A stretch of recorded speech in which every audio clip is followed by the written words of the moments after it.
কখনো ভেবে দেখেছেন যখন মানুষ সব কিছু হারিয়ে ফেলে তখন কি আল্লাহ তাকে একা ছেড়ে দেন নাকি তাকে একটা বড় রহমতের জন্য প্রস্তুত করেন শতাব্দী আগে নুরাবাদ নামের একটা রিয়াসত ছিল সেই রিয়াসতের কিনারে একটা ছোট্ট বস্তি ছিল সেখানে মাটি আর ঘাসের ঝুপুড়িতে ইউসুফ থাকত দুনিয়ার চোখে সে একটা গরিব লোক ছিল কিন্তু তার হৃদয়ের সুকুন অনেক ধনীদের চেয়েও বেশি ছিল ইউসুফ তার স্ত্রী আমনা আর দুই নির্দোষ সন্তানের সাথে থাকত প্রতি সকালে সে পরিশ্রমের জন্য বের হতো কখনো খেতে কাজ করত কখনো ভার বহন করত লোকেরা তাকে ঘামে ভিজে দেখে জিজ্ঞাসা করত ইউসুফ এত পরিশ্রমের পরও তোমার জীবন কেন বদলায় না ইউসুফ হাসত আর শুধু এটুকু বলতো আমার রব যে অবস্থায় রাখেন সেটাই আমার জন্য সবচেয়ে ভালো কিন্তু সত্যি কথা হলো ঘরে প্রতিদিন পরীক্ষা হতো কখনো শস্য শেষ হয়ে যেত কখনো সন্তানদের ক্ষুধা সহ্য করা যেত না অনেক সময় ঘরে একটা দানাও থাকত না বাধ্য হয়ে ইউসুফ সাহায্যের জন্য ধনীদের কাছে যেত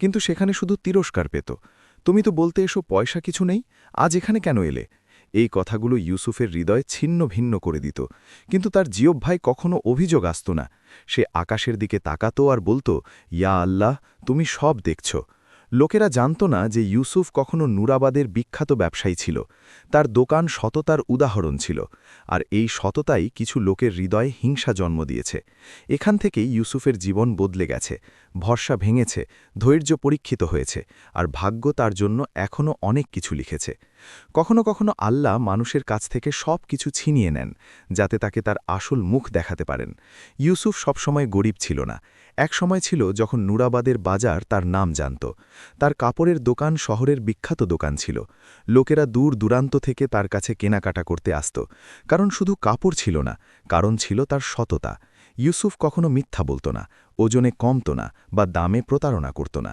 এই কারণে তার দোকানে সব সময় ভিড় থাকত কিন্তু বাজারের অন্যান্য ব্যবসায়ীরা এতে জ্বলত তারা বলত যতদিন ইউসুফ এখানে আছে আমাদের ব্যবসা চলবে না হিংসা ধীরে ধীরে ঘৃণায় পরিণত হয়েছে তারপর একদিন সবাই মিলে একটা ষড়যন্ত্র রচনা করল তারা সিদ্ধান্ত নিল ইউসুফকে ধ্বংস করতে হবে এই কাজের জন্য শহরের বাইরে থেকে একটা চতুর লোক ডাকা হলো তার নাম ছিল ফারিস ফারিস শালীনতার পোশাকে নুরাবাদে পৌঁছাল সোজা ইউসুফের দোকানে এলো সালাম করল আর সম্মানের সাথে বলল ইউসুফ ভাই তোমার সততার গল্প শুনেছি আমি চাই তোমার সব মাল কিনে নিতে ইউসুফের হৃদয় পরিষ্কার ছিল তাকে কোনো সন্দেহ হল না ফারিস বলল এখন পুরো টাকা নেই সন্ধে পর্যন্ত আমার কাফেলা চলে আসবে তখন এক পয়সাও বাকি থাকবে না ইউসুফ শুধু বলল ব্যবসা ভরসার উপর হয় আমি তোমার উপর বিশ্বাস করি আর সে সব মাল ফারিসের হাতে তুলে দিল সন্ধে হতে লাগল মাগরিবের আজান গুঞ্জরিত হল ফারিস বলল আগে নামাজ তারপর হিসেব করব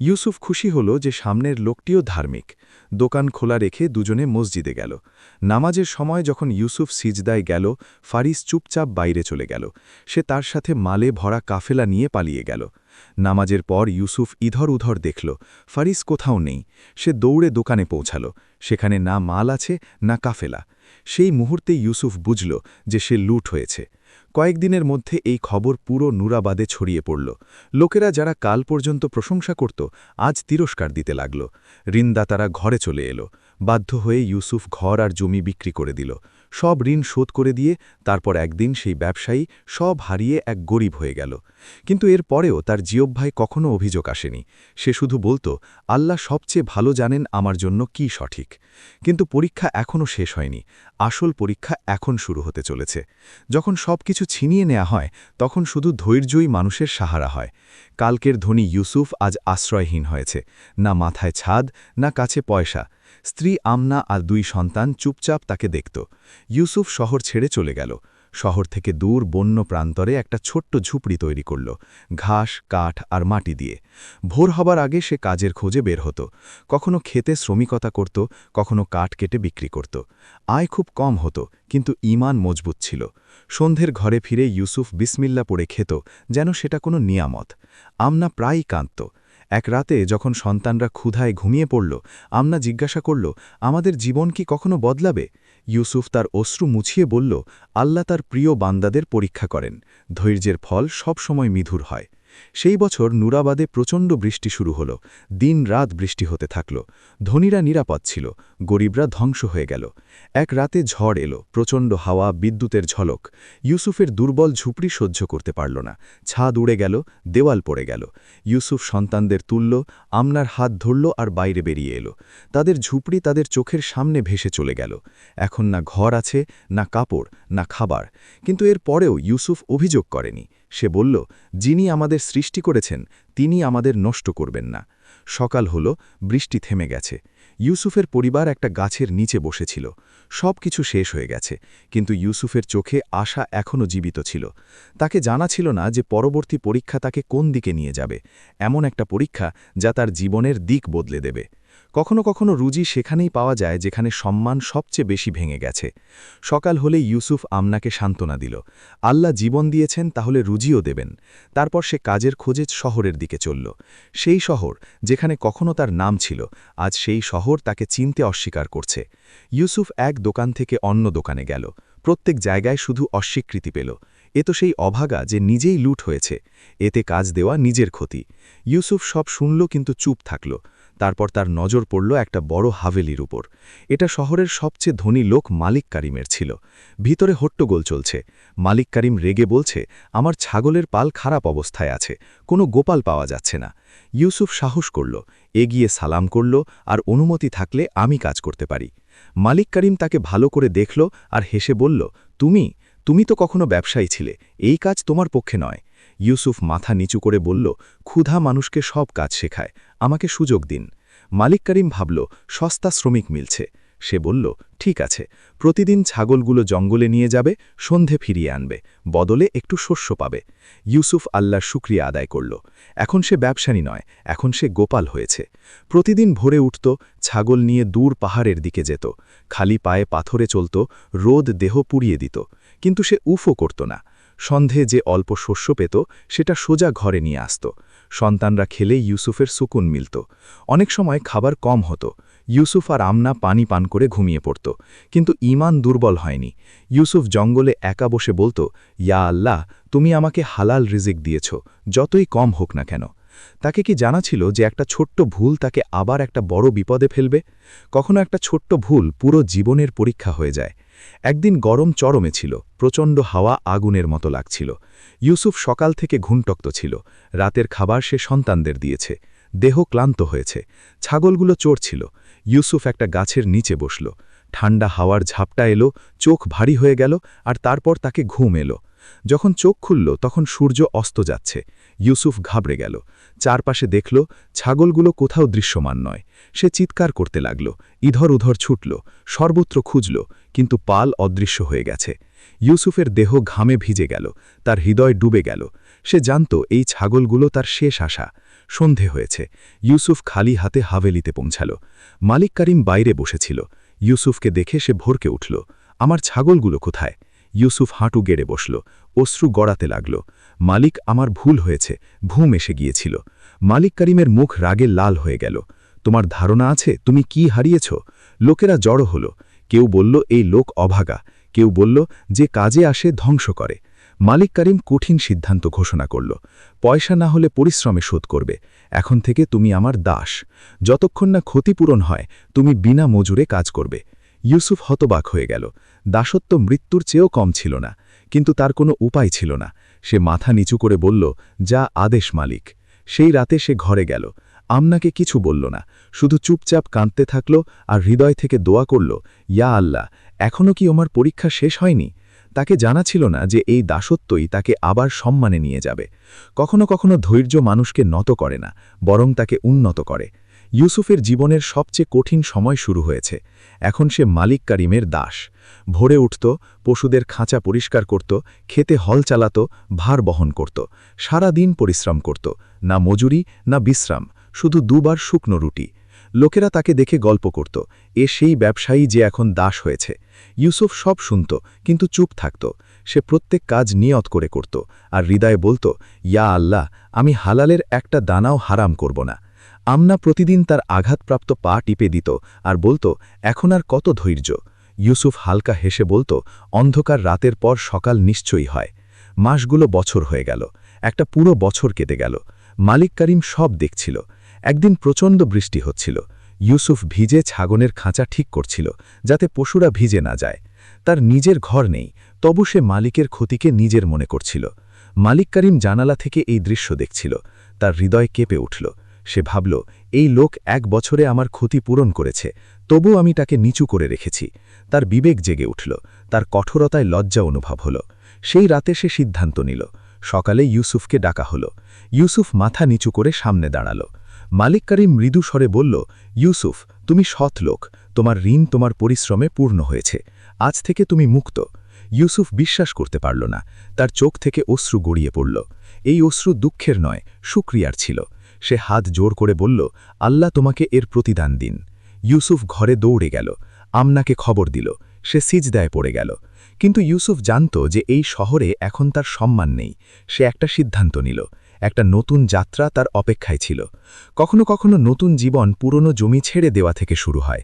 ইউসুফ আমনাকে বলল, এখানে থেকে আমরা কখনো এগোতে পারব না। লোকেরা আমাদের সব সময় দাস মনে। ইউসুফ ঘরে দৌড়ে গেল। আমনাকে খবর দিল। সে সিজদায় পড়ে গেল। কিন্তু ইউসুফ জানত এই শহরে এখন তার সম্মান নেই। সে একটা সিদ্ধান্ত নিল। একটা নতুন যাত্রা তার অপেক্ষায় ছিল। কখনো কখনো নতুন জীবন পুরানো জমি ছেড়ে দেওয়ার থেকে শুরু হয়। ইউসুফ আমনাকে বলল, এখানে থেকে আমরা কখনো এগোতে পারব না। লোকেরা আমাদের সবসময় দাস মনে করবে। আমনা মাথা নাড়ল। সেও এই শহর পিছনে ফেলেছে। পরের সকালে ইউসুফ তার অল্প জিনিসপত্র পুটুলিতে বেঁধে নিল। সন্তানদের হাত ধরল আর নুরাবাদ ছেড়ে চলে গেল। রাস্তায় কিছু লোক মিলল, তিরস্কার করল। কালকের দাস আজ শহর ছেড়ে যাচ্ছে। ইউসুফ কোনো উত্তর দিল না, শুধু হৃদয়ে বলল, আল্লাহ সবচেয়ে ভালো জানেন। অনেক দিনের যাত্রা ছিল, ক্লান্তি, ক্ষুধা। অবশেষে তারা গুলশানপুরে পৌঁছাল। ইউসুফ শহরের কিনারে একটা ছোট্ট ঘর ভাড়া নিল আর আবার পরিশ্রম শুরু করল। কখনো ভার বহন করল, কখনো শ্রমিকতা করল। ধীরে ধীরে লোকেরা তাকে জানতে লাগল যে এই লোক আমানতদারিত্বে বিশ্বাসঘাতকতা করে না। একদিন ইউসুফ বাজারে কাজের খোঁজে দাঁড়িয়েছিল। হঠাৎ পিছন থেকে আওয়াজ এলো, শোনো ভাই। ইউসুফ ঘুরে দেখল, সামনে এক ধনী লোক দাঁড়িয়ে, দামি পোশাক, প্রাপ্তবয়স্ক প্রাচুর্য। ধনী লোক ইউসুফকে ভালো করে দেখল। তার মুখ ফ্যাকাশে হয়ে গেল। তার হাত থেকে থলে পড়ে গেল। ইউসুফকে সেই মুখ পরিচিত লাগল। আর তারপর তাকে মনে পড়ল, এটা সেই লোক, ফারিস, সেই যে বছর আগে তাকে লুট করে পালিয়েছে। বাজারে নীরবতা নেমে এলো। ফারিসের দেহ কাঁপছিল। তার চোখে ভয় ছিল। ভাগ্য আজ 2 পথকে আবার মিলিয়েছে। জালিম আর নির্যাতিত আমনেই সামনে, আর সিদ্ধান্ত এখনও বাকি। যখন গুনাহ জীবিত হয় তখন বিবেক কখনো শান্তিতে ঘুমায় না। বাজার একদম নীরব হয়ে গেছে। লোকেরা অবাক হয়ে দৃশ্য দেখছিল। শহরের বিখ্যাত ব্যবসায়ী এক শ্রমিকের সামনে কাঁপছে। ফারিস হঠাৎ তার পাগড়ি খুলে ইউসুফের পায়ের কাছে ফেলে দিল। আল্লাহর জন্য আমাকে ক্ষমা করো। তার কণ্ঠ কাঁপছিল, চোখ থেকে অশ্রু গড়াচ্ছিল। ইউসুফ ঘাবড়ে গেল। উঠো, লোকেরা দেখছে। কিন্তু ফারিস কাঁদতে থাকল। আমি সেই যে তোমাকে লুট করেছিলাম, তোমার সন্তানদের অধিকার ছিনিয়ে নিয়েছিলাম। বাজারে নীরবতা নেমে এলো। ফারিস ইউসুফের হাত ধরল, তাকে তার দোকানের ভিতর নিয়ে গেল। দরজা বন্ধ করল। ভিতরে শুধু নীরবতা ছিল। ফারিস মাটিতে বসে তার গল্প শোনাল। তোমার মাল আমার উন্নতির ভিত্তি হয়েছে, কিন্তু আমার আত্মা মরে গেছে। রাতে ঘুম আসত না। আমাকে সবসময় তোমার মুখ দেখাত। আমি জানতাম আল্লাহ আমাকে ক্ষমা করবেন না, যতক্ষণ না আমি তোমার কাছ থেকে ক্ষমা না চাই। ফারিস তালা খুলল। চাবির রাশি আর কাগজপত্র ইউসুফের সামনে রাখল। এই দোকান, এই মাল, এই ঘর সব তোমার। আমার শুধু সুকুন দরকার। ইউসুফ চাবি তুলল, তারপর আবার ফারিসের হাতে রেখে দিল। ফারিস অবাক হয়ে গেল। ইউসুফ বলল, তুমি ভুল করেছ, খুব বড় ভুল, কিন্তু আজ তোমার চোখে তওবা আছে। আল্লাহ ক্ষমাকারীদের পছন্দ করেন। আমিও ক্ষমা করছি। এই ব্যবসা আমরা মিলে চালাব, কিন্তু শর্ত এই যে কখনো হারামের পয়সা উপার্জন করব না। ফারিস কেঁদে ফেলল। সে ইউসুফকে জড়িয়ে ধরল। সেদিন বাজার দেখল যে ক্ষমা প্রতিশোধের চেয়ে বড়। কিন্তু গল্প এখনও সম্পূর্ণ হয়নি। যখন নিয়ত পরিষ্কার হয় তখন আল্লাহ বরকত দেন। ইউসুফ আর ফারিস মিলে কাজ শুরু করল। প্রত্যেক সিদ্ধান্ত সততায় নেয়া হতো, না মিথ্যা, না প্রতারণা। লোকেরা অবাক ছিল।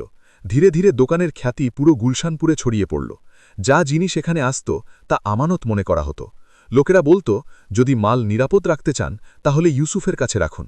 ব্যবসা প্রতিদিন বাড়তে থাকল। বরকত আসতে থাকল। আমনা আর সন্তানরা সুকুনে এলো। ছোট্ট ঘর প্রাসাদে পরিণত হল। কিন্তু ইউসুফের হৃদয় তেমনই পরিষ্কার রইল। সে প্রতি রাতে সিজদায় বলত, ইয়া আল্লাহ, যা দিয়েছ তার মধ্যে বরকত দাও। ফারিসও বদলে গেছে। এখন সে অহংকারে নয়, শুক্রিয়ায় জীবনযাপন করত। সে বলতো, আমার সাফল্য ক্ষমার কারণে। কিছুকালের মধ্যে তারা দুজনে শহরের বড় ব্যবসায়ী হয়ে গেল, কিন্তু তাদের পরিচয় ধন ছিল না, তাদের পরিচয় ঈমান ছিল। ইউসুফ কখনো অতীত স্মরণ করে দুঃখ করেনি, না কারো থেকে প্রতিশোধ নিয়েছে। সে জানত যে ধৈর্যশীল আল্লাহ অবশ্যই পুরস্কৃত করেন। এখন শুধু একটা কথা বাকি, গল্পের শেষ পাঠ। আল্লাহর ঘরে দেরি হয়, অন্ধারি নয়। ইউসুফের জীবন এখন সুকুনে ভরে গেছে। সে যে কখনো ঝুপড়িতে থাকত, আজ সম্মানের সাথে জীবনযাপন করছে। কিন্তু তার সাফল্য শুধু মালে সীমাবদ্ধ ছিল না। তার সবচেয়ে বড় ধন তার ধৈর্য ছিল। তার সবচেয়ে বড় শক্তি তার বিশ্বাস ছিল। ইউসুফ কখনো আল্লাহর কাছে অভিযোগ করেনি, না ক্ষুধায়, না দাসত্বে, না ধ্বংসে। সে শুধু আল্লাহর উপর ভরসা রেখেছে, আর আল্লাহ তাকে সেখানে পৌঁছে দিয়েছেন যেখানে সে স্বপ্নেও দেখেনি। ফারিস যে কখনো গুনাহের ভারে ছিল, আজ সুকুনে আছে। ক্ষমা তাকে মুক্ত করেছে। লোকেরা আজও ইউসুফের উদাহরণ দেয়। এ সেই লোক যে সব হারিয়েও ঈমান হারায়নি। যদি আপনার এই স্টোরি পছন্দ হয়, তাহলে নিচে কমেন্টে লিখুন আপনি কোন সিটি এবং কোন দেশ থেকে দেখছেন, আর চ্যানেলকে সাবস্ক্রাইব করতে ভুলবেন না। Thanks for watching. Allah Hafiz.